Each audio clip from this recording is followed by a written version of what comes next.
I am Joshua, 31 years old, and my parents said I wasn't invited to my brother's wedding after I gifted him a house worth $770,000. Before I tell you about how I sold the house right out from under them while the wedding was going on, let me know where you are watching from in the comments.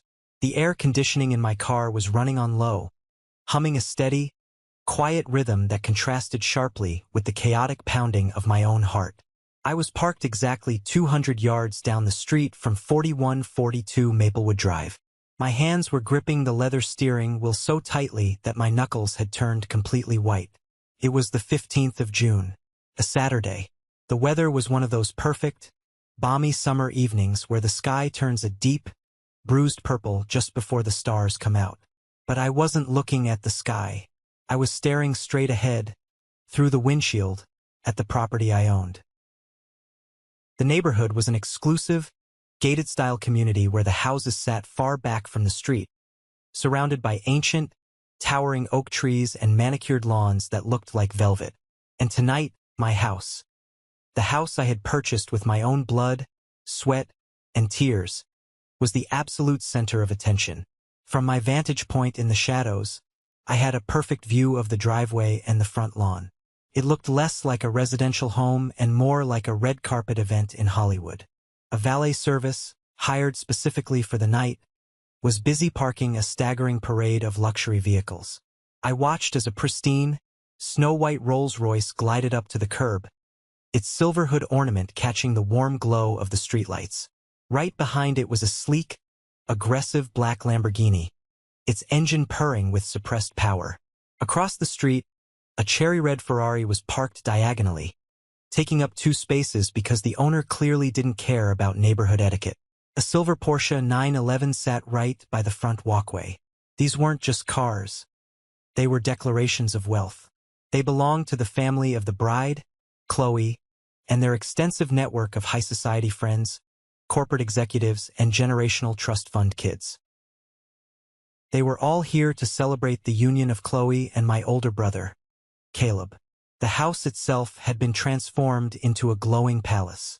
Hundreds of delicate, warm white string lights were draped through the branches of the oak trees and woven along the expensive wrought iron fencing I had paid to install just a year ago. Massive, ornate lanterns lined the stone pathway leading up to the heavy mahogany double doors. Through the massive bay windows, I could see the warm, golden light spilling out onto the lawn. I rolled my window down just a fraction of an inch, letting the heavy summer air slip into the cabin. Instantly, the sounds of the celebration washed over me. I could hear the crisp, lively notes of a professional live jazz quartet playing on the back patio. I could hear the clinking of crystal champagne flutes. I could hear the booming, generous laughter of 200 guests who were thoroughly enjoying themselves.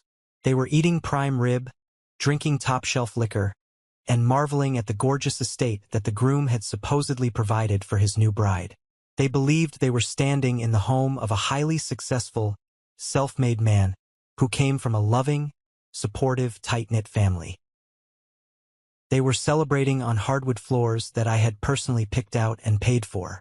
They were leaning against a custom marble kitchen island that my money had financed. They were using bathrooms I had renovated. And I, the legal owner of every single brick, every blade of grass, and every inch of that property, was sitting in a dark car on a public street, explicitly banned from attending. I looked down at the center console. My phone was sitting there, its screen glowing in the dark cabin. On the screen was my email application. I had a single draft open. The recipients were set: Caleb's personal email, my father Robert's email, and Chloe's email. Attached to this draft were 3 specific PDF documents.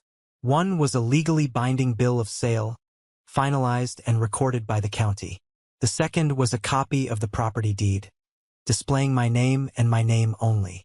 The third was a formal, legally ironclad 30-day notice of eviction drawn up by one of the most ruthless real estate attorneys in the state.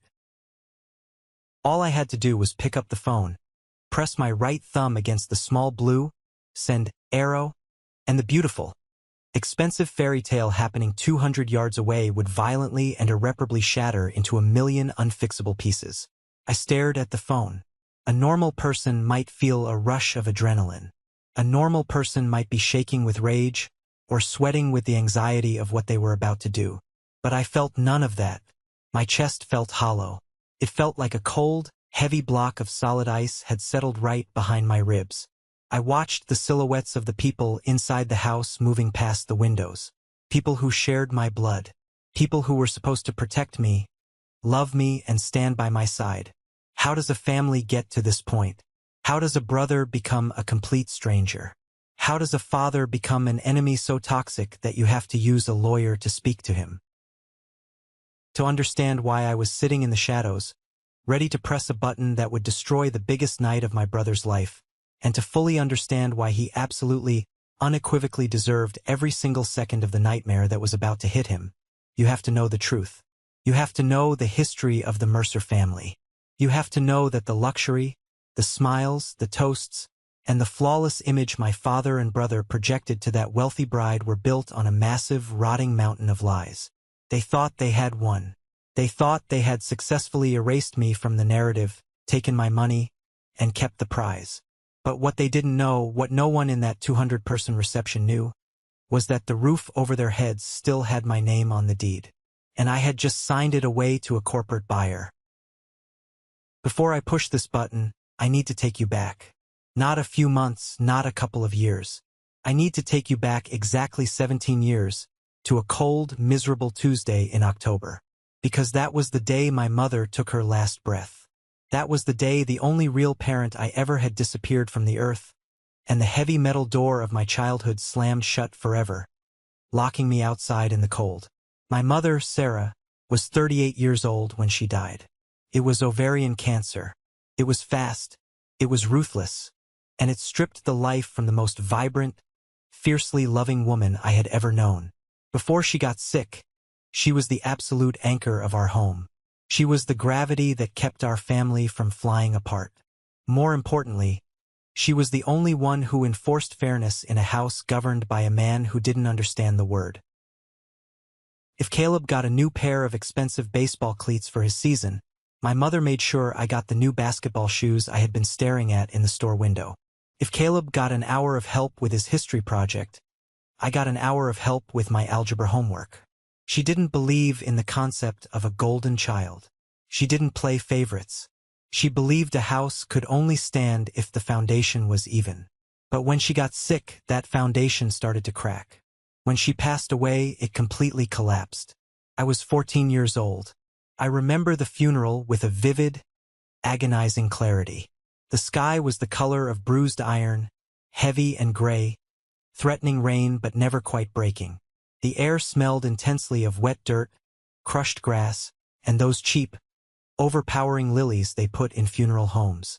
I stood at the edge of the open grave, shivering, not just from the cold wind, but from a deep, bone-rattling shock.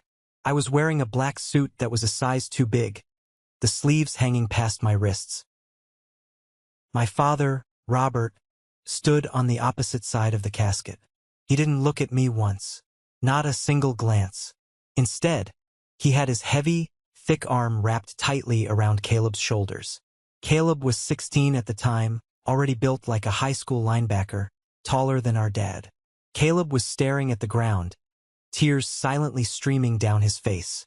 As the pastor finished his final prayer, Robert pulled Caleb tight against his side. He didn't whisper. He spoke loudly, ensuring that all the aunts, uncles, and family friends gathered around could hear his declaration. "You're the man of the house now, son," Robert said, his voice thick with emotion. "It's just you and me against the world now. You're my right hand." I was standing 3 feet away, 14 years old, completely shattered, and completely invisible. No one stepped toward me. No one patted my shoulder, except for one person, Martha. She was my mother's best friend since college. A sharp-tongued, fiercely independent, no-nonsense real estate agent who always told it straight. She saw what was happening. She broke away from the crowd, knelt down right in the damp grass, completely ruining her expensive black stockings, and gripped my hands tight. Her eyes were red and puffy, but her voice was as steady as a rock. I promised your mother I'd always have your back, Joshua, she whispered fiercely, looking me dead in the eyes. I promised her I would watch out for you. Don't you ever forget that. You are not alone. I didn't understand the legal and financial weight of her words at the time. I was just a grieving kid. I didn't know that in her final, agonizing weeks in hospice care, my mother had secretly signed legal paperwork making Martha my godmother. My mother wasn't naive. She knew exactly what Robert was. She knew exactly what he would do to me once she wasn't around to act as a human shield. The shift in the house dynamics was immediate and brutal. The day after we buried her, our home formally split down the middle into two entirely different universes. Caleb's universe was paved with gold. My universe was paved with whatever scraps accidentally fell off the table. When Caleb turned 17, a pristine, aggressively polished used Ford Mustang suddenly appeared in the driveway. Robert tossed him the keys with a massive, proud grin, clapping him on the back. "For my boy," he declared. 2 weeks later, I walked into the living room. Robert was sitting in his recliner, drinking a beer and watching a football game. I stood nervously by the coffee table. "Dad," I started, keeping my voice low, "I need $40 for the required reading books for my sophomore English class. The teacher said we need them by Monday." Robert didn't take his eyes off the television screen. He took a slow sip of his beer, swallowed, and waved his hand dismissively. "Ask your brother. I already gave him the household budget for the week. He's managing the finances to learn responsibility." I didn't ask Caleb. I knew exactly how that would go. 2 days earlier, I had knocked on Caleb's bedroom door at 5 in the morning. I had an interview for an academic scholarship across town, my only ticket out of that house, and the city bus didn't run that early on weekends. "Caleb," I had whispered through the crack in the door, "can I borrow the Mustang for just 2 hours? I have that scholarship interview. I'll put gas in it." Caleb rolled over in his warm bed, pulling the thick comforter up to his chin. He didn't even open his eyes. "Take the bus, loser. Not my problem. Shut the door, you're letting the cold air in." I walked 3 miles in the freezing pre-dawn rain to make that interview. My shoes were soaked. My slacks were ruined. But I got the scholarship. And I also got a job. The week I turned 16, I started working at a greasy, 24-hour diner out on the highway. I worked 4:30 in the morning shifts before the school bell rang. I wiped down sticky tables, mopped floors smelling of bleach and old coffee, and served breakfast to exhausted truck drivers. I bought my own school clothes. I bought my own calculators. I paid for my own winter coat when the zipper on my old one completely broke off in January, and neither my father nor my brother even noticed I was shivering. I became a ghost in my own house, slipping silently through the hallways while Robert and Caleb loudly bonded over sports, expensive steaks, and the endless stream of cash Robert handed out. But the deepest knife twist, the ultimate betrayal, came later. When I was 18, just weeks away from leaving for college, Martha called me. She told me to come to her house immediately. When I walked into her kitchen, she was sitting at the table with a thick manila folder. She looked furious. "Sit down, Joshua," she commanded. She opened the folder and slid a stack of official bank records across the wood. "Your mother wasn't stupid," Martha said, her jaw tight, her voice trembling with suppressed rage. "She knew your father favored Caleb. She knew it in her bones. Before she died, she set up a dedicated college fund for you. A secure account. An inheritance, essentially, meant purely for your education. It was exactly equal to what Caleb had in his." I stared at the black and white numbers on the page. My name was at the top. The balance at the bottom was 0. "Where is it?" I asked, my voice cracking. "Your father," Martha said, slamming her hand on the table. "He was listed as the legal custodian of the accounts until you turned 18. 2 months after she died, Joshua. 2 months. He drained your college fund. Every single penny. He transferred it entirely into Caleb's account. He bought Caleb's Mustang with your mother's money. He paid for Caleb's private golf lessons with your future. I drove home like a madman. I burst into the living room. Robert was sitting in his usual spot, feet up. I stood directly in front of the TV, blocking the screen, clutching the bank statements in my shaking hands. "You stole my money," I said, my voice eerily calm despite the fire in my chest. "Mom left that for me. That was my college fund." Robert slowly lowered his beer. He didn't look guilty. He didn't look ashamed. He looked incredibly annoyed that I was interrupting his game. "I reallocated family resources," he said smoothly, completely unfazed. "Caleb has a real future in business. He needs the financial backing and the image. You're smart, you're a survivor. You can figure it out on your own with those little scholarships of yours. It's for the good of the family name. Now move, it's third down." The next morning, I packed everything I owned into 2 faded duffel bags. I walked out into the living room. Robert was reading the morning newspaper. "I'm leaving," I said. He didn't look up from the sports page. He didn't ask where I was going. He just flipped the page and said, "Lock the door on your way out." 10 years passed. A decade of grinding, brutal work. I built my life from absolute rock bottom. I got my real estate license while working nights at a bar. I worked 80-hour weeks. I studied the market obsessively. I climbed the ladder rung by bleeding rung. By the time I was 28, I wasn't just surviving. I was thriving. I earned a massive promotion at a top-tier brokerage. My salary was deep into the 6 figures. I had a beautiful penthouse apartment downtown, a solid, diversified investment portfolio, and a life I had built entirely with my own 2 hands.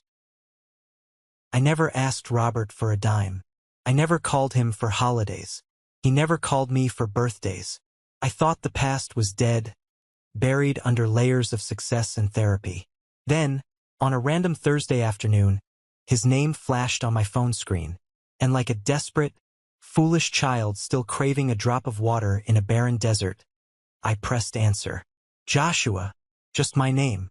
That was the entirety of his greeting. No hello. No, "How have you been these past 10 years?" No acknowledgement whatsoever that an entire decade had evaporated since the morning he told me to lock the door and walk out of his life. Hearing his voice, that deep, gravelly, authoritative baritone, instantly transported me back to being a terrified teenager standing in his living room. I was sitting in my corner office, looking out over the city skyline. I gripped the edge of my mahogany desk. "What do you want, Dad?" "Your brother needs a place," Robert stated. He didn't ask. He announced it as a fact that required my immediate action. "He's getting very serious with a girl, Chloe Ashford. Good family. Extremely wealthy family. Old money. He can't be bringing a girl of her status back to some rented, cramped apartment downtown. It makes him look weak. It makes us look bad. Help him out. Help him out."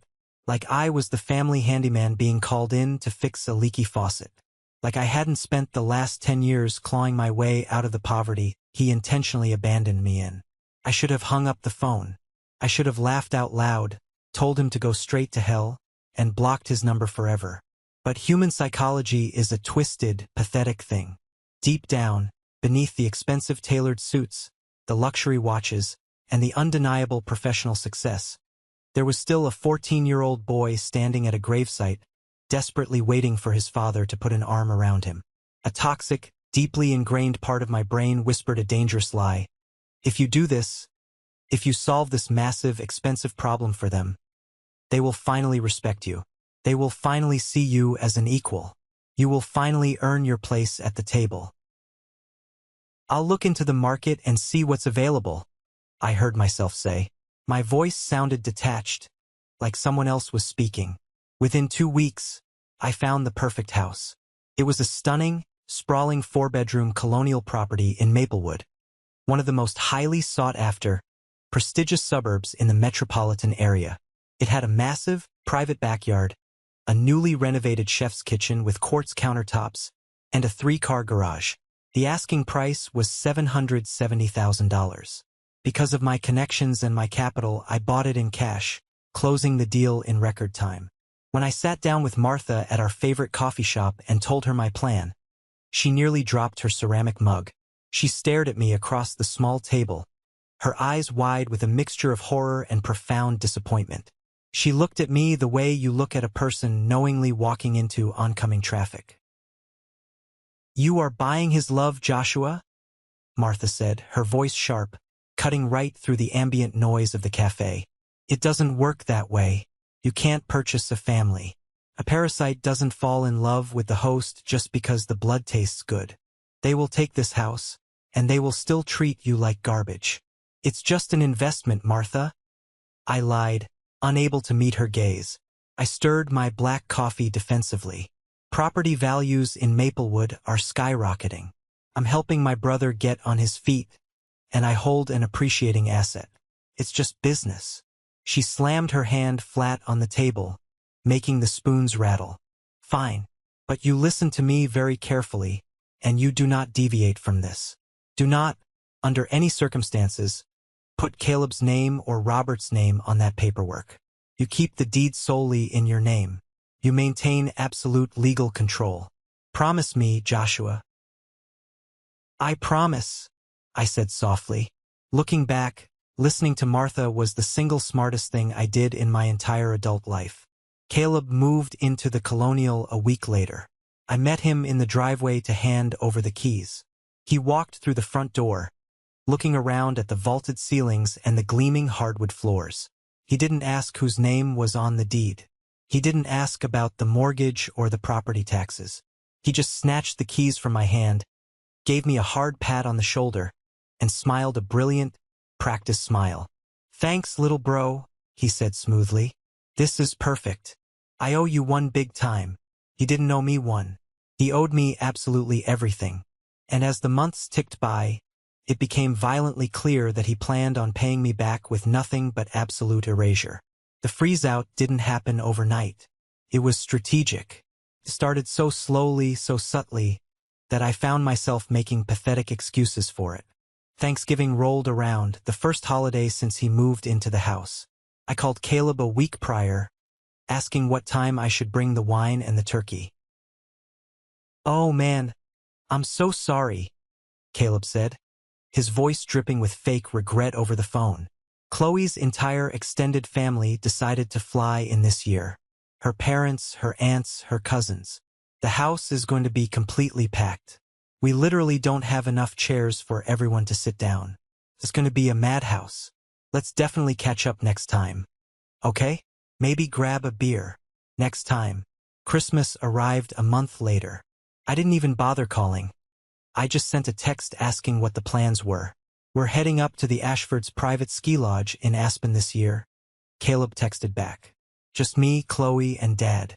Doing the whole winter wonderland thing. Catch you in the new year, bro."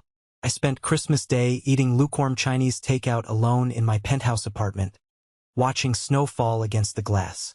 My own father and brother were opening expensive presents and drinking hot cocoa with complete strangers, while the $770,000 house I bought for them sat empty and dark. The excuses kept piling up like snowdrifts. Birthdays, summer barbecues, random weekends. There was always a highly plausible, carefully constructed reason why I couldn't come over. I was being systematically, surgically edited out of the picture. Caleb was performing the role of a lifetime for Chloe and her wealthy, status-obsessed parents. He was playing the highly successful, independent young executive who came from a small, tight-knit, respectable family. I did not fit that narrative. A younger brother who had actually paid for the roof over his head would completely shatter the illusion of his dominance and success. The first real, terrifying alarm bell rang on a rainy Tuesday afternoon. I was at my office when my private line buzzed. It was Jessica, a senior paralegal at a prominent downtown law firm. We had worked together on dozens of complex commercial real estate transactions. She was sharp, discreet, and a good friend. "Joshua, I need to tell you something completely off the record," she said, her voice hushed, clearly speaking from a private hallway. "Someone matching your brother's exact description, name, age, appearance, came into our firm yesterday for a private consultation with our senior partner. My stomach tightened instinctively. A consultation for what, Jessica? He was asking extremely specific questions about adverse possession. The room seemed to tilt. Adverse possession. It's an obscure but very real concept in real estate law.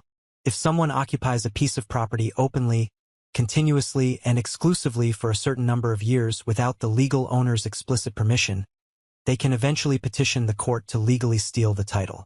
It takes years to establish, and the legal hurdles are massive, but the intent was crystal clear. He was asking the partner how long it takes to claim legal ownership of a residential property if the actual owner doesn't live there and doesn't explicitly collect rent, Jessica whispered. I thanked her, hung up the phone, and stared blankly at the sprawling city below my window. My brother wasn't just enjoying my generosity. He wasn't just using my house to impress his wealthy girlfriend. He was actively, maliciously plotting to steal a nearly $1 million asset from me behind my back. He wanted to legally erase my ownership, just like he had erased me from the family holiday dinners. The lingering hurt and the pathetic desire for their love slowly mutated. It hardened into a cold, heavy, unbreakable anger. He didn't just want me out of his life. He wanted to take my kindness, weaponize it, and mount it on his wall as a trophy. But the final insult, the absolute point of no return that would set the stage for total war, was still to come. The final explosion didn't start with a bang. It started with a simple text message from David. David had been my best friend since we were freshmen in high school. He was a loud, fiercely loyal guy who had eaten dinner at my house enough times to know exactly how toxic, manipulative, and broken my family dynamic was. He was the only person besides Martha who knew the whole truth. I was at the gym when my phone lit up with his message. Hey man, just got the heavy cream cardstock in the mail. Gold embossing, very fancy. You doing a best man speech or what? Let me know so I can prepare my heckling material. I stopped on the treadmill, staring at the screen. Sweat dripped down my forehead. Speech for what? I typed back. Caleb's wedding. Don't play dumb with me. June 15th. Open bar, right? My blood ran completely cold. I stepped off the machine and immediately hit David's contact to call him. He picked up on the first ring, laughing. I didn't get an invite, David, I said, my voice totally flat. The laughter on the other end of the line died instantly. David went dead silent. Joshua, are you serious? The wedding is in exactly 2 weeks. It's a massive event. The invitation says 200 guests. And bro, the reception location printed on the card. It's at your house. 4142 Maplewood Drive. I didn't even say goodbye. I hung up the phone, walked straight to the locker room, and dialed Caleb's number. It went straight to voicemail. I dialed again. Voicemail. My fingers flew across the keyboard, typing with a furious, shaking energy. I just heard about the wedding. From David. Am I not invited to my own brother's wedding? The wedding taking place in MY house? I waited. I watched the 3 little gray typing bubbles appear, disappear, and appear again. He was carefully crafting his lie. Finally, 10 agonizing minutes later, his response came through. Joshua, look, the guest list is super tight. Chloe's family has a lot of important corporate connections and politicians attending. We had to make some really hard cuts to keep the numbers down. It's only for the closest family. Don't make this a drama about you. Be happy for me. I read the words again, my vision blurring with pure rage. Hard cuts. Closest family. I was his biological brother. I bought the ground he was standing on. And I was a hard cut. The wedding is at MY house, Caleb, I texted back. You are hosting 200 people on my property without asking me. His response was instant, dripping with the kind of arrogant entitlement that made me want to punch a hole through the wall. Then it's been my house for 2 years. Everyone knows that. Just let it go and don't ruin this for me. I threw my phone into my gym bag. The sheer audacity. The absolute, breathtaking disrespect. I drove home in a daze, walked into my apartment, and immediately called my father. Robert picked up on the 3rd ring. He sounded annoyed. The sound of a golf tournament playing loudly in the background. What is it, Joshua? I'm busy watching the Masters. Dad, I said, my voice tight. Caleb is having a 200-person wedding at my house in 2 weeks, and I'm not invited. Did you know about this? Of course I knew, Robert said calmly, not even bothering to lower the volume of the TV. It's his wedding, his rules. Her family is paying a fortune for the catering and the band. They want their people there. They don't know you. It's my house, I yelled, losing my composure, my voice cracking, echoing off my apartment walls. I paid for it. I bought it for him with my own money. Oh, stop being so dramatic, Robert scoffed, a sneer evident in his voice. You let him live there. It's basically his now. He's maintained it. Stop trying to ruin his big day with your petty jealousy. You always do this. You always try to make yourself the victim. You'll be fine. You always are. You always are. That was it. That was his justification for a lifetime of neglect and abuse. Because I survived, because I didn't break under the weight of his cruelty, he felt permitted to keep crushing me. My resilience was his free pass to be a monster. You're a coward, Dad, I whispered, and hung up the phone. An hour later, my phone buzzed again. An unknown number. Hi Joshua, this is Chloe. Caleb told me you are harassing him about the wedding arrangements. I understand you feel left out, but we appreciate the house. But please don't use it as leverage to force your way into an intimate family event. We need positive energy right now. Please respect our boundaries. I stared at the screen, my jaw clenched so hard my teeth ground together. Intimate family event. Leverage. Caleb had completely poisoned the well. He had painted me as the bitter, estranged, manipulative younger brother trying to ruin his perfect life by dangling a house over his head. I needed to see exactly what kind of lie he was selling to her and her family. I opened Instagram. I had unfollowed Caleb a year ago for my own mental peace, but his profile was public. I scrolled through his feed, a sickening feeling rising in my throat. It was a masterclass in psychological erasure. Every single family photo from the past 10 years had been meticulously curated. He had used Photoshop to crop me out of group shots. Photos of Thanksgiving dinners, Christmas mornings, even a wide shot of my mother's memorial service. In every image, I was simply gone. Erased. Then I found a photo posted a month ago. Caleb, Chloe, Robert, and Chloe's parents. A stern-looking woman named Eleanor and her husband, standing in the newly renovated kitchen of the house I bought. They were all holding up expensive glasses of red wine, smiling brilliantly. The caption read, "Celebrating our engagement in the beautiful home my amazing dad bought for us. So lucky to be his only child. Family is absolutely everything." I stared at the words, "Only child. Dad bought for us." I scrolled down to the comments. Chloe's mother, Eleanor, had commented, "Such a generous gift from a wonderful father-in-law. We love you both." Caleb had replied, "Dad has always taken care of me. Just us two." I didn't scream. I didn't cry. The hollow ache that had lived in my chest for 17 years simply vanished. It evaporated, replaced by a razor-sharp, freezing, absolute clarity. He didn't just want my house. He wanted my entire existence wiped from the face of the earth, while he stood on my property and let our father take the credit. I sat at my computer. I took high-resolution screenshots of everything. Every lie on Instagram, every cropped photo, every text message between me, Caleb, and Chloe. I put them in a secure, encrypted folder. Then, I picked up my keys and drove straight to the downtown law office of Anthony Vance.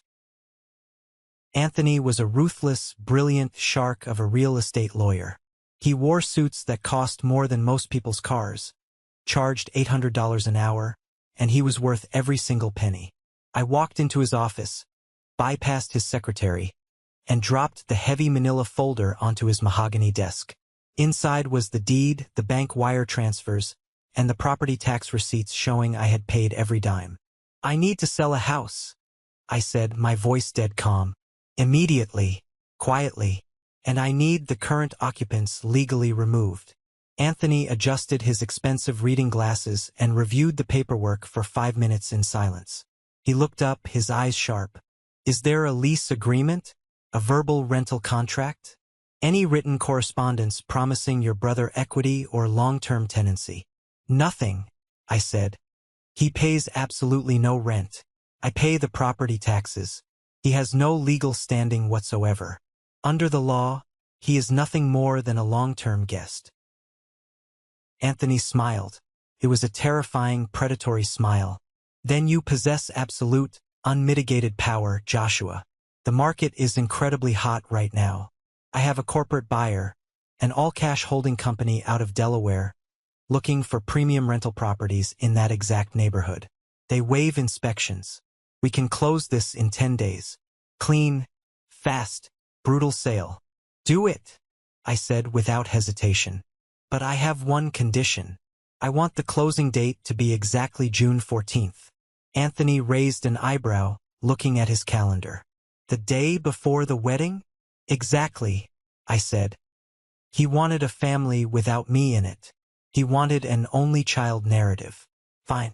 I am going to give him exactly that. But he is not going to do it in my house. That brings us back to the car. To the dark, humid street.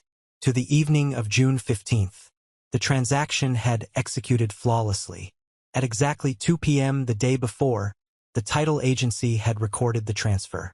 The massive sum of funds, all $770,000, minus Anthony's hefty commission, was currently sitting safely and irrevocably in my high-yield investment account. Legally, the house on Maplewood Drive now belonged to a faceless corporate entity based out of a P.O. box in Delaware. Caleb had no idea. Robert had no idea.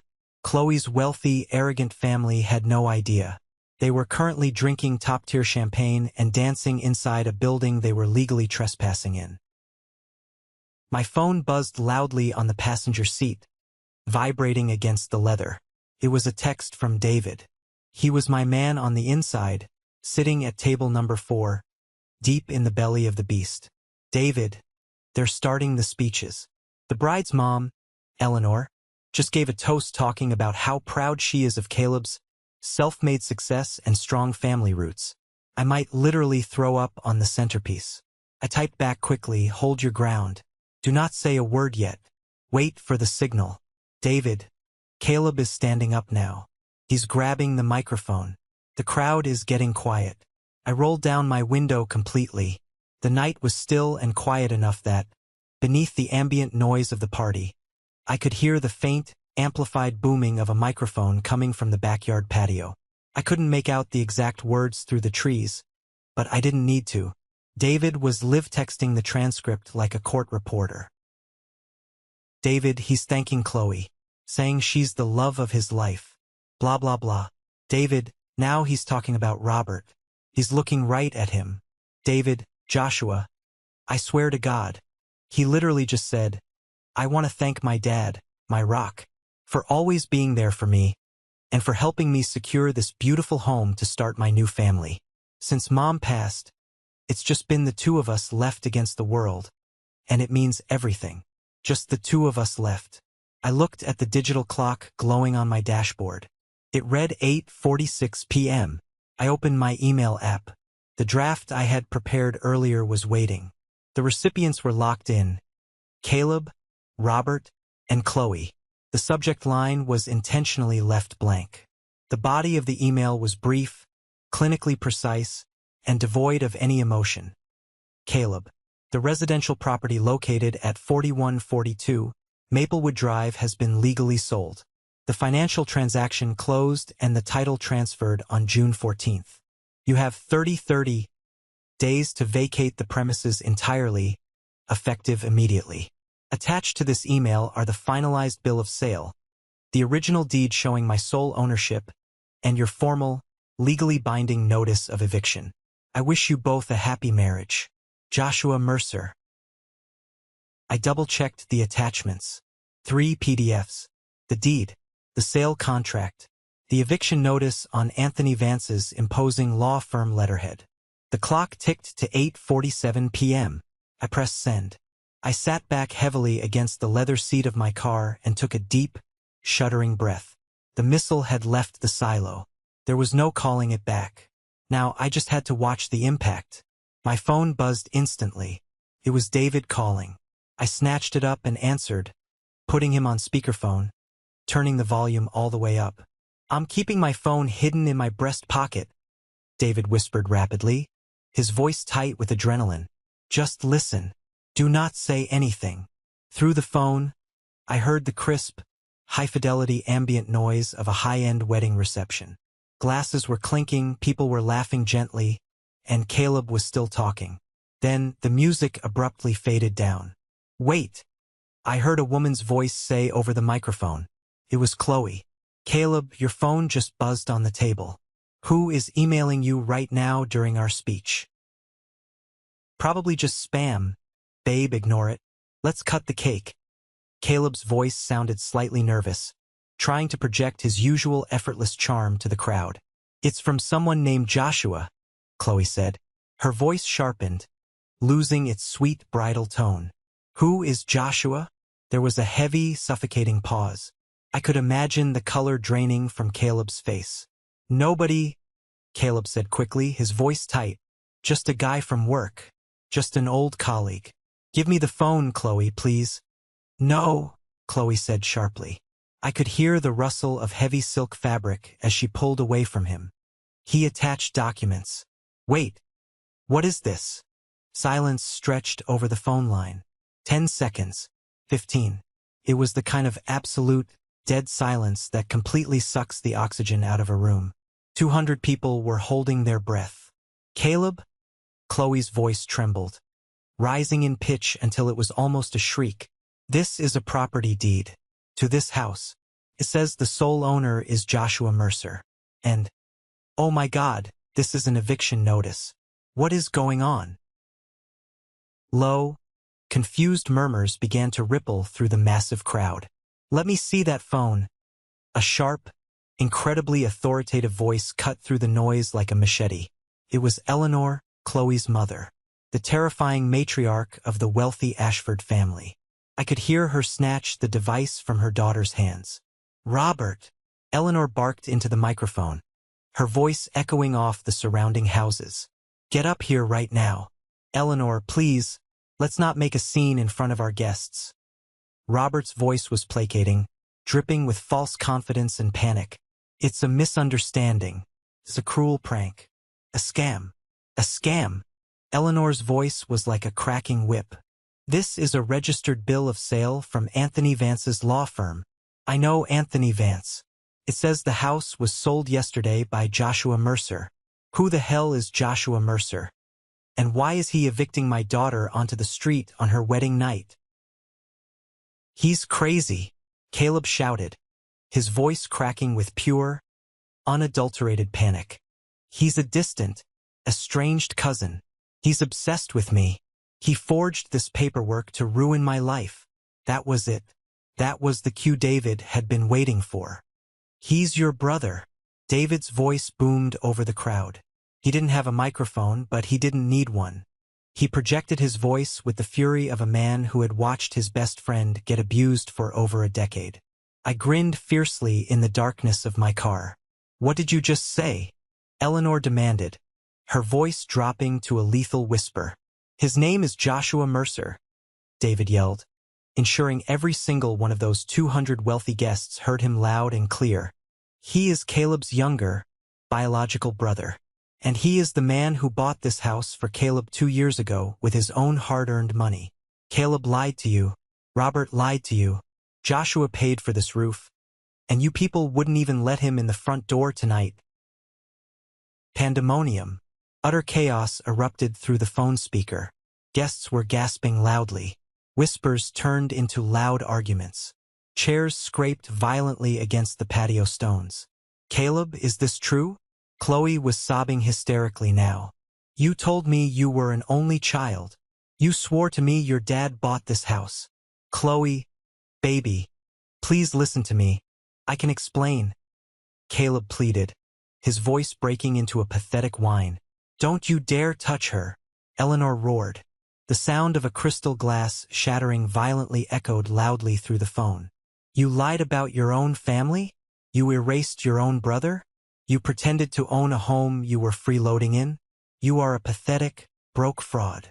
Eleanor, please, be reasonable. Robert tried to intervene, his voice completely stripped of its usual dominance, sounding old and weak. This is private family business. We can handle this quietly inside. Your family is a pack of liars and thieves. Eleanor spat, her voice ringing with absolute finality. There is no marriage here. The wedding is over. Everyone, get out of this house. Through my windshield, I watched the heavy front double doors fly open. Eleanor stormed out into the warm night air, her expensive heels clicking furiously against the stone pavement. She was physically dragging Chloe by the wrist. Chloe was crying hysterically, her immaculate white designer dress dragging through the grass and dirt. They marched straight to the black Rolls-Royce waiting in the driveway. The terrified valet driver leaped out, opened the rear door, and they vanished into the back seat. The massive engine roared to life, tires squealing against the asphalt, and the luxury car sped off down the street, disappearing into the night. The dominoes fell rapidly after that. Guests began pouring out of the front door in droves. There were no goodbyes. There were no hugs or well wishes. Just groups of wealthy people power-walking to their Porsches, Ferraris, and BMWs, desperate to escape the radioactive blast zone of my family's total public humiliation. I sat in my car, listening to the silence slowly return to the street. The jazz band had stopped playing. The string lights seemed dimmer. I picked up my phone, ended the call with David, put the car in drive, and drove home. This is a moment that changed everything, when I finally regained control of my life. Thank you for your patience in getting this far. You are amazing. Please help me like the video and leave a comment with the number 1 below so I know you've been with me this far. This will not only help more people find this story, but also let me know that my experiences are meaningful to someone. Your support is the biggest motivation for me to continue sharing the rest of this journey the next morning. I woke up in my own bed in my downtown apartment. I opened my eyes, and the sunlight streaming through the heavy blinds felt different. Felt lighter, brighter, cleaner. For the first time in my entire adult life, I didn't wake up with that familiar, heavy knot of anxiety in the pit of my stomach. The knot that always wondered if I was good enough, successful enough, or rich enough for my father's approval. The knot was entirely gone. The toxic cord connecting me to them had been brutally, legally severed. I walked into the kitchen, turned on the coffee maker, and listened to it brew. My phone, sitting on the granite counter, began to vibrate at exactly 7 a.m. The caller ID flashed Robert's name. I poured myself a mug of black coffee, took a slow, deliberate sip, and let it ring 3 times before I finally pressed answer. "Hello, Robert," I said. My voice was calm, steady, and devoid of any affection. "You ruined your brother's life," Robert screamed into the receiver. His voice was ragged, completely unhinged, tearing at his vocal cords. The carefully maintained mask of the calm, wealthy, authoritative patriarch had been ripped to shreds. "Do you have any idea what you've done? Eleanor canceled all the checks for the catering. Chloe's lawyers are already drafting annulment papers. You publicly humiliated us in front of the entire country club. What the hell is wrong with you?" I leaned back against the counter, holding the warm mug. "I didn't humiliate you, Robert. The truth humiliated you. I simply provided the documentation to back it up." "Undo it," he demanded, slamming his fist against a table or a wall on his end of the line. The sound made me flinch out of old habit, but I quickly recovered. "Call your lawyer right now. Stop the sale. Give the house back to Caleb, and we can try to fix this mess with the Ashford family."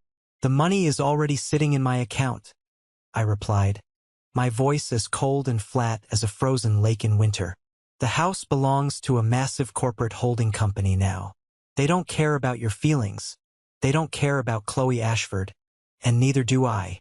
Your mother would be deeply ashamed of you," Robert yelled. There it was. It was his ultimate weapon, the final guilt trip he always kept in his back pocket to force me into submission. He invoked the ghost of the woman he had betrayed to control the son he despised. My jaw locked. I gripped the phone tighter, but my voice didn't waver. I want to put this on the record, Robert, so listen carefully. Mother wouldn't be ashamed of me. She would be utterly disgusted by what you did to her son. She would be sickened that you stole my inheritance, my college fund, to buy Caleb a car. She knew exactly what kind of monster you were, which is why she secretly made Martha my godmother. You are a thief, and you are a terrible, pathetic excuse for a father. Do not ever contact me again. I hung up the phone. I went into my settings and blocked his number. I blocked his email. I blocked him on every conceivable platform. 10 minutes later, the phone rang again. It was Caleb. I answered, putting it on speakerphone while I started making eggs. You have 30 days, Caleb. The clock started last night. Joshua, you can't do this. Caleb sounded completely broken. The arrogant, untouchable golden boy was gone, replaced by a panicking, terrified child. I'll sue you. I swear to God. I'll get my own lawyer. You can't just evict me from my own home without a fight. My lawyer, Anthony Vance, already sent your notice via certified mail, I said, flipping an egg in the pan. And by the way, if you try to sue, you'll need to prove to a judge that you have legal standing. You have no lease. You paid zero rent. You have no written contract.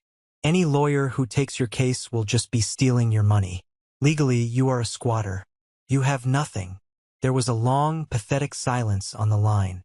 I could hear him breathing heavily. Then, the manipulation tactic abruptly shifted.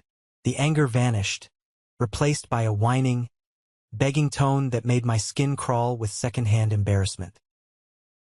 Joshua, please, man. We're brothers. We're blood. I know I messed up. I'm sorry. Okay. I'm so sorry. Please don't do this to me. I have nowhere to go. Chloe's family is threatening to sue me for fraud to recoup the wedding costs. She's demanding a divorce before we even filed the marriage certificate. My life is completely falling apart. You built your entire life on my foundation. Caleb, I said quietly, you used my money, my house, and my absence to build your fake empire. And I simply decided to take my foundation back. Where am I supposed to sleep? He sobbed. Real tears. I heard Robert has a very comfortable recliner, I replied.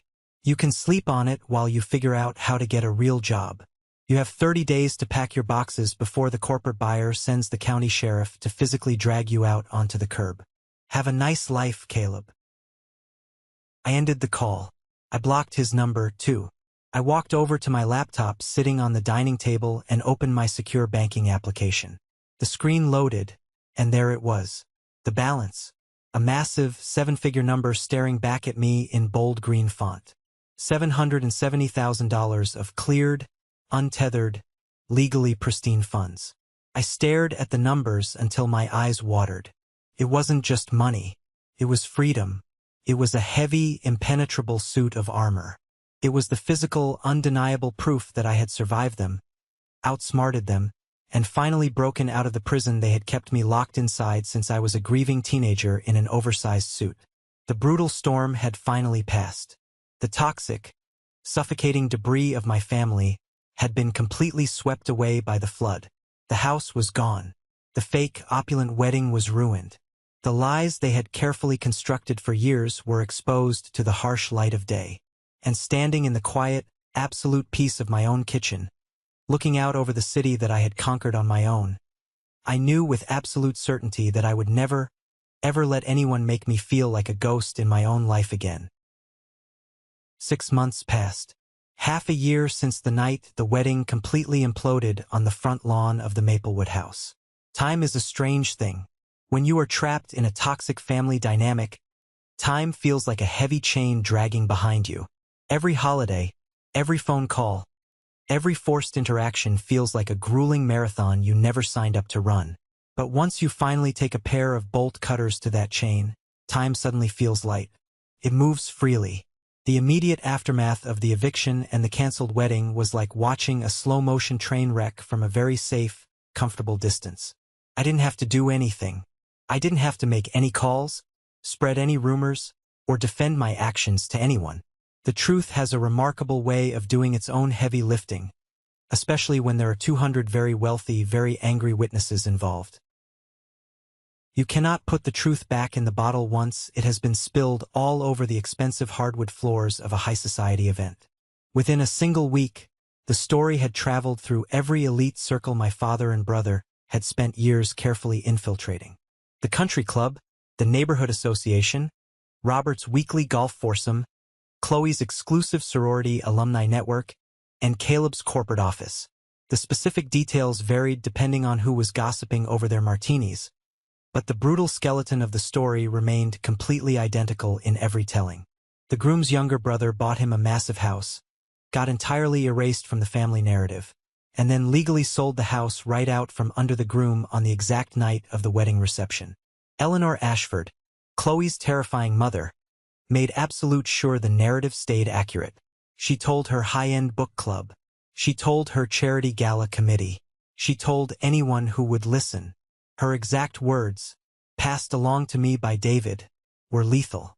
She said, "If a man can look his bride in the eye and lie about having a biological brother just to hide his own financial incompetence, what else is he capable of hiding? The Mercer family is genetically fraudulent." That single sentence traveled through the Ashford social circle like a raging wildfire. By the end of the month, Caleb had gone from being the highly desirable, successful golden boy to the ultimate cautionary tale. He was the man every wealthy mother warned her daughters about. But the public fallout hit my father, Robert, the absolute hardest. His entire identity, his whole rigid ego, was built on the foundation of being a highly respected, authoritative patriarch. He needed the men at the country club to look at him with admiration. He needed to be seen as the ultimate provider and the wise senior advisor. David's uncle was a member of the Oak Ridge Country Club, the same club Robert had patronized for 20 years. He gave David the full rundown of what happened on a sunny Tuesday afternoon in the clubhouse dining room. Robert was sitting at his usual table by the massive floor-to-ceiling windows, nursing a scotch, pretending everything was perfectly normal. He was waiting for his usual golf partners. Only one man showed up, Walter Charles. Walter was a retired district court judge, a man of intense moral clarity, and a guy who had known Robert since I was in middle school. Walter didn't sit down. He just stood over the table, looking down at Robert with an expression of pure, unadulterated disgust. "I heard about the wedding, Robert," Walter said, his voice loud enough for the neighboring tables to hear clearly. Robert tried to wave it off, offering a fake, dismissive laugh. "Oh, it was a massive misunderstanding, Walter. Just a temporary family dispute blown entirely out of proportion by the Ashford women. You know how dramatic they can be. Have a seat. Let's order lunch." Walter didn't move. He crossed his arms. "I also heard about the house. I heard that your younger boy, Joshua, the one you barely ever mention, was the man who actually bought that property. I heard you stood by and let Caleb claim it was yours. I heard you completely froze out your own flesh and blood, the boy who put a roof over your other son's head." Robert's face went completely rigid. The color drained from his cheeks. "Walter, that is private family business. You don't have the full context." "I have enough context," Walter replied coldly. "A man who treats his own son like a disposable bank account is no kind of man at all. You are a disgrace, Robert. Lose my number. Find another foursome." Walter turned his back and walked out of the dining room. Robert was left sitting entirely alone, surrounded by the quiet, judging stares of the other club members. He left the restaurant before the waiter even brought the check. I heard that story secondhand, but I believe every single word of it, because Robert quietly canceled his country club membership 2 weeks later. The men he respected the most were finally looking at him and seeing exactly what my mother saw 17 years ago, a selfish, hollow fraud. As for Caleb, his descent was equally spectacular. The corporate buyer of the Maplewood house did not mess around. On day 31, a property management representative showed up with a locksmith and a county sheriff. Caleb and Chloe had already packed their boxes. Chloe did not file for divorce, which genuinely surprised me at first. But when I heard the terms of her staying, I realized it wasn't out of deep, unconditional love. It was about control. Eleanor Ashford wanted to destroy Caleb, but Chloe was deeply embarrassed by the prospect of a canceled marriage hitting the society papers. So, she kept him, but she put him on a brutally short leash. They moved into a cramped, two-bedroom apartment on the other side of town. There was no sprawling backyard, no string lights, no marble kitchen island, and definitely no patio for a live jazz quartet. It was a massive downgrade, a stark, daily reminder of exactly what Caleb had lost through his own staggering arrogance. Chloe laid down absolute, non-negotiable terms. First, Caleb had to sign a postnuptial agreement completely waiving any right to her family's trust fund or assets in the event of a divorce. Second, he had to submit to full, humiliating financial transparency. She demanded access to every bank account, every credit card statement, every single dollar that came in or went out. She treated him like an untrustworthy teenager with a stolen credit card. Third, she mandated intensive weekly couples therapy. No excuses, no skipped sessions. Caleb had to sit on a couch every Thursday evening and verbally dissect his pathological need to lie. Whether he actually followed through and learned anything from that therapy wasn't my concern anymore. I was completely divested from his character development. 3 months after the eviction, I walked down to my apartment lobby to check my mail. Mixed in with the bills and junk flyers was a thick, white envelope. My name was written on the front in messy, rushed handwriting. I recognized the scrawl immediately. It was Caleb's. I took the envelope back up to my kitchen, made a cup of coffee, and sat at the island. I stared at the sealed paper for a long time before I finally slid a knife under the flap. Inside were 2 pages of lined notebook paper. The handwriting was frantic, the ink slightly smudged in places. It was the handwriting of a man who was writing fast because he was absolutely terrified he would lose his nerve if he stopped to think. He didn't explicitly apologize for the past 17 years. Narcissists rarely do.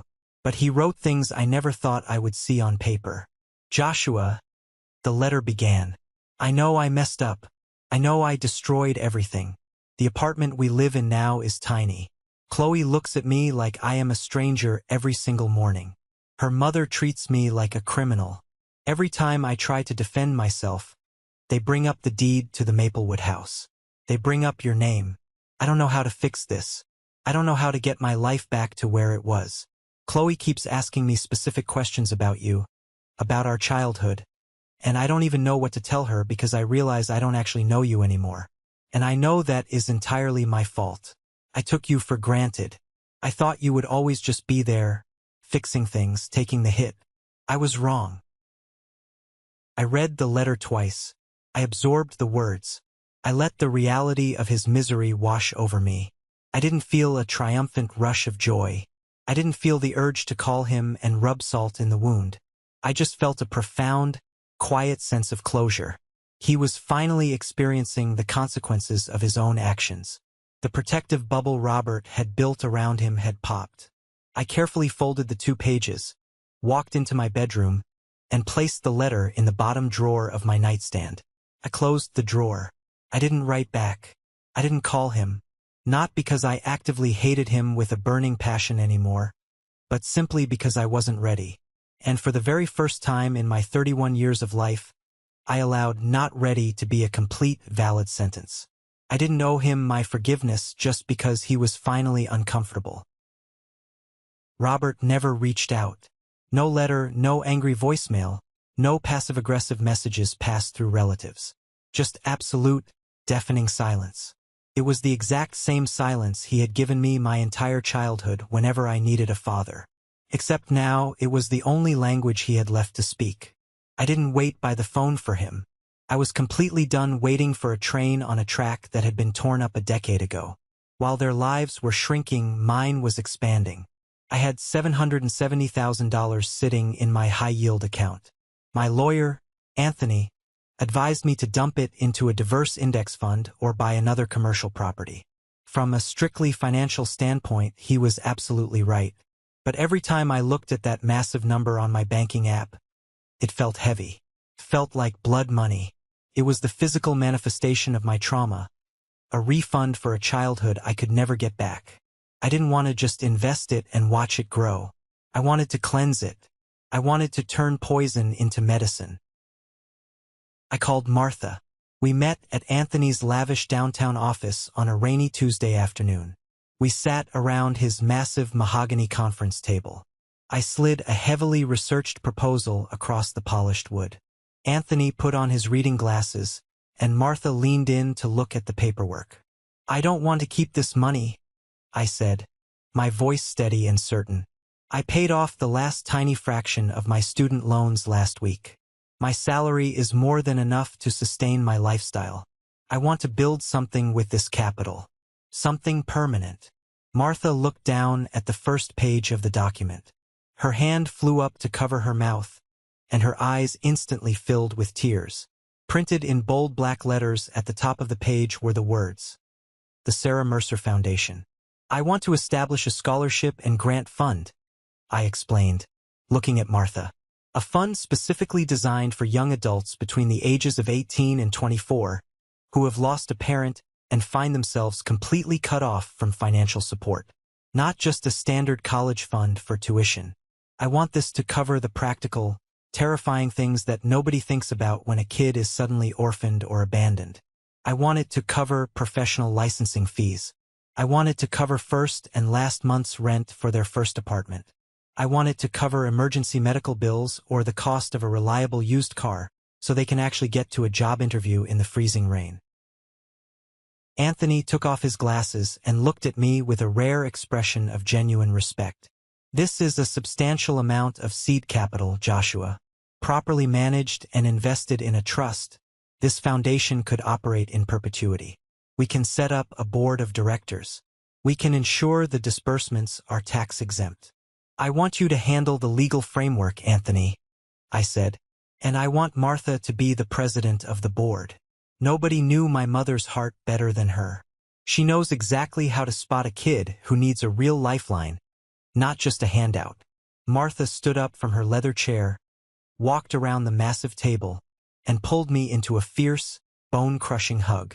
She was crying openly now, her tears soaking into the shoulder of my suit jacket. "Your mother is looking down right now, Joshua," Martha whispered fiercely into my ear. "And she is so incredibly proud of the man you fought to become." We spent the next 4 hours hammering out the legal details, drafting the mission statement, and transferring the funds. We didn't issue a flashy press release. We didn't host a self-congratulatory charity gala at a country club. We didn't post anything on social media to fish for compliments. We just quietly opened a bank account, filed the government forms, and started looking for our first applicant. A month later, we wrote our very first grant check to a 19-year-old girl who had lost her mother to cancer and was working 3 minimum wage jobs just to keep a roof over her head while studying for her nursing exams. When I handed her that check, the last remaining shard of ice in my chest completely melted away. I didn't name the foundation after myself. I named it after the woman who saw 17 years into the future, the woman who made a desperate plan to protect a son she wouldn't live to raise. My mother left me a shield, and I was finally using it to protect others. My life settled into a beautiful, predictable rhythm. Thursday nights became my absolute anchor. Every single week, without fail, Martha, David, and I would get together for dinner. Sometimes we ate at Martha's cozy house, sometimes at my place, and sometimes at a loud, chaotic Italian restaurant downtown where the owner knew our garlic bread order by heart. Occasionally, Anthony Vance would even drop by, leaving his ruthless lawyer persona at the door and telling terrible, dry jokes over glasses of red wine. We would eat, we would argue about sports, we would complain about the real estate market, and we would laugh until our ribs physically ached. We never talked about Caleb. We never talked about Robert. We never mentioned the house on Maplewood Drive. As I sat at that table, looking at the faces of the people laughing around me, I experienced a profound realization. This was my family. This was the family I was meant to have. It wasn't the family I was randomly born into by an accident of genetics. It was the family I had consciously, deliberately built. It was a family forged by loyalty, mutual respect, and genuine care. And the best part? Absolutely no one at that table ever made me prove I deserved a chair. Nobody made me buy their affection. I was enough exactly as I was. I am standing in the kitchen of my new house as I finish telling you this story. It is not a massive, sprawling colonial estate in an exclusive, gated suburb. It doesn't have a giant marble island, and it certainly doesn't have enough square footage to host a 200-person wedding reception. It's a modest, single-story, two-bedroom craftsman house built in the late 1990s. It sits on a quiet, unassuming street lined with mature maple trees. The front porch is just barely big enough for 2 rocking chairs and a terracotta planter that I constantly forget to water. But the hardwood floors are solid. The roof doesn't leak. The morning light hits the kitchen window perfectly at 7 o'clock, casting a warm, golden glow over the countertops while I brew my coffee. Most importantly, the deed to this property is in my name. Only my name. The mortgage is completely paid off. And nobody who steps foot inside these walls has ever, or will ever, tell me that I do not belong here. The day I moved into this house, the movers stacked 24 cardboard boxes in the living room. Before I unpacked the plates, before I set up the television, before I even made the bed, I opened one specific box labeled Fragile. I reached inside and pulled out a simple, silver-plated picture frame. Inside the frame was a photograph of my mother. It was taken when she was exactly 31 years old, the exact age I am right now. She was holding me as a baby, smiling directly into the camera lens with a look of absolute, unconditional love. A look that said the world made perfect sense as long as she was holding me. I walked over to the built-in wooden shelf right beside the front door. I carefully placed the silver frame perfectly in the center. I stood back and looked at it. "I bought a house, Mom," I said to the empty, quiet room. "And this time, I bought it for myself." For the longest time, I operated under a deeply flawed, incredibly destructive definition of what love and family meant. When you grow up in a house where affection is a conditional currency, you learn the wrong lessons. I used to genuinely believe that family meant endless, agonizing sacrifice. I believed that if I just gave enough, if I gave enough of my hard-earned money, if I offered enough of my patience, if I swallowed my pride and offered enough of my silence, the people who shared my DNA would eventually wake up and see my value. I thought I could purchase my way out of being the invisible younger brother. I was wrong. I wasn't wrong about the act of giving. Giving is a beautiful thing. I was entirely wrong about who I was giving it to. People constantly ask me about the house on Maplewood Drive.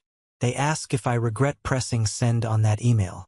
They ask if selling the house right out from under my own brother on his wedding night felt like a massive, triumphant victory. The honest truth? It didn't feel like winning a championship. It felt like taking off a backpack filled with 80 pounds of heavy rocks that I had been forced to carry up a mountain for 17 years. I didn't sell that house out of pure, malicious anger. Anger burns out. Anger makes you reckless. I sold that house because I fundamentally believed that I was worth more than a temporary guest room in my own life. I sold it because I realized that I deserved a permanent seat at the head of the table. Not because I used my bank account to buy the physical table, but simply because I am a human being who matters. The Mercer family didn't break me. They tried. They took my money, they took my childhood, and they tried to take my dignity. But they failed. They were the architects of their own spectacular destruction. They built a house out of lies, and they were shocked when the actual owner showed up to collect the bricks. As I wrap up this chapter of my life with you all, I want to leave you with something real. Something you can actually take away from my chaotic journey. If there is one educational lesson, one core truth I have pulled from the wreckage of my family, it is this. A boundary is not a wall. It is a door. And you are the only person who holds the key to the lock.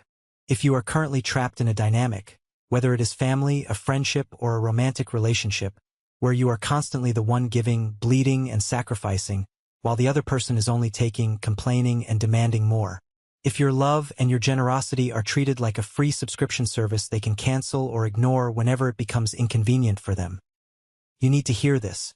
You do not need their permission to stop giving. You do not need them to finally validate your pain before you are allowed to start healing.